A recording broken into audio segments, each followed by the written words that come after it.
In this video, I'm going to give you an important key to understanding the Bible.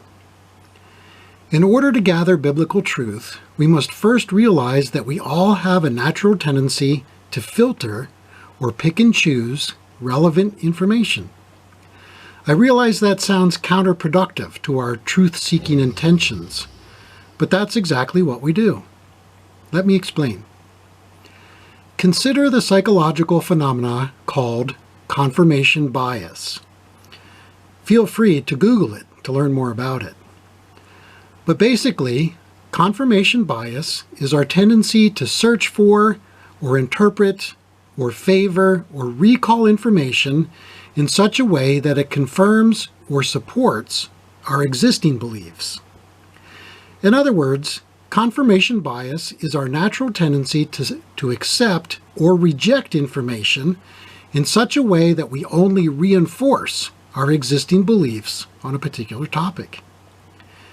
Do we do this for all topics? Not usually, but we do frequently do it with sensitive or emotional topics like biblical doctrine. In other words, even though our stated goal may be to seek biblical truth, we don't naturally seek it objectively.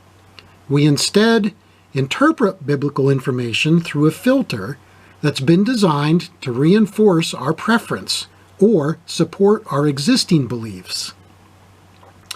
So an important key to understanding the Bible is to be aware of confirmation bias.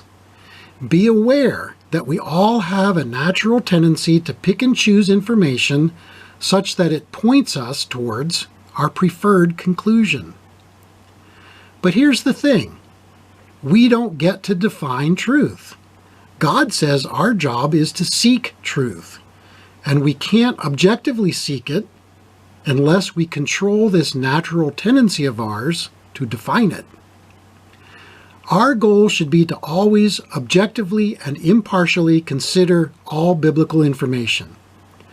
To objectively consider new biblical information doesn't mean that we have to believe it. It simply means that we're willing to consider it based on its biblical merits. When presented with new biblical information, an objective response might be something like, "You have an interesting view there that I've never considered. Please tell me why you believe this." Now, can you imagine if unbelievers reacted to hearing the gospel by saying, "That's an interesting view that I've never considered. Please tell me why you believe this"? But they rarely do. Likewise, imagine if Christians also reacted like this to new biblical information. But they rarely do as well. Now here's a simple and an emotionally neutral example. Suppose that you currently hold the view that 3 wise men, or magi, visited the Christ child. Now suppose that I said an unknown number of wise men, or magi, visited the Christ child. Your first reaction might be to correct me. You might say something like, "There were 3 wise men." And since I'm seeking truth, I would respond to you with, "That's an interesting view. Please tell me why you believe this." Likewise, you might say to me regarding my view, "That's an interesting view that I've never considered. Please tell me why you believe this." And between the two of us, we would defend our respective positions. Since both positions can't be true, one of us will learn something new, while the other's views will be strengthened. We both win. In a perfect world, this method would work for all biblical topics, both emotional and neutral. Unfortunately, confirmation bias prevents people from spiritually maturing in the more emotional areas. For example, suppose you currently hold the position that salvation can be achieved instantly through a prayer of invitation to Christ. In other words, you believe that if a person prays a prayer to Jesus, asking him to come into their heart and cleanse them from all their sins, they will be saved immediately through that prayer. Now consider how you might respond to me if I said, salvation is the time-consuming process of overcoming reasonable doubt in the gospel until saving faith in the gospel is reached. Would your initial reaction be, that's an interesting view that I've never considered. Please tell me why you believe this. Or would an emotional chord be struck with you and you might feel the need to argue with me or defend your view?